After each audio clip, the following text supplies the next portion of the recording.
আজকে আমরা এমন একটা সময় বাংলাদেশে বাস করছি যেটা সত্যি আমাদের জন্য খুব দুঃখজনক।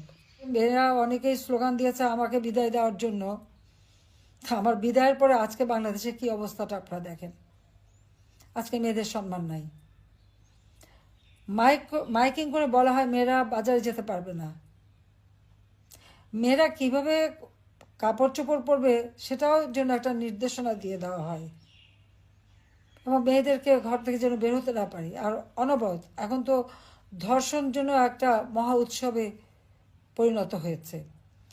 যখন আওয়ামী লীগ ক্ষমতায় ছিল এরকম ইপটিজিং বা ধর্ষণ যেটা যখন হলো তখন সঙ্গে সঙ্গে আমি আইন করে দিয়েছিলাম।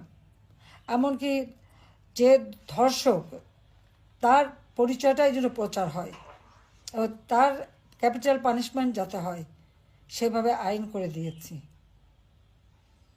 কিন্তু এই 2024 সালের আগস্ট মাসের 5ই আগস্টের পর থেকে আজকে কি অবস্থা বাংলাদেশে? মেয়েদের সব অধিকার একে একে কেড়ে নেওয়ার চেষ্টা বাস করছে, যেটা সত্যি আমাদের জন্য খুব দুঃখজনক। হাটে ঘাটে মাঠে মেয়েদেরকে অনবরত লাঞ্ছিত করা হচ্ছে। ক্ষমতা এসেছে একজন সুদখোর জঙ্গি নেতা এনুস, তার আমলে তো কেউ আন্দোলন করতেই পারছে না।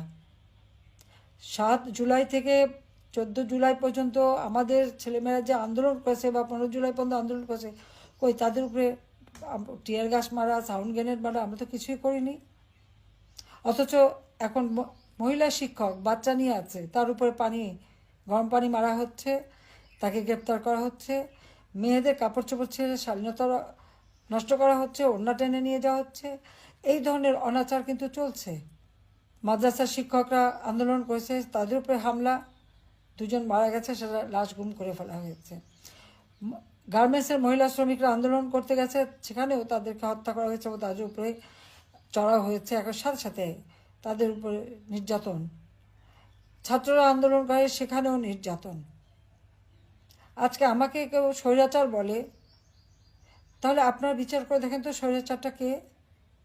আমি তো সহনশীলতা দেখিয়েছি, আন্দোলন করেছে, সংগ্রাম করেছে, আমরা সহনশীলতা দেখেছি, আলোচনা করেছি, ছাত্রদের সব দাবি মেনে নিয়েছি। দাবি মানার পরেও তাদের এক দফা। অর্থাৎ আমি আর রেহানা 15 আগস্ট তো আমরা 2 বোন বেঁচে গিয়েছিলাম, কাজে আমাদের হত্যা না করা পর্যন্ত মনে হয় তাদের শান্তি ছিল না। কিন্তু রাখে আল্লাহ মারে কে, এটাই তো আমার জীবনে বাস্তবতা।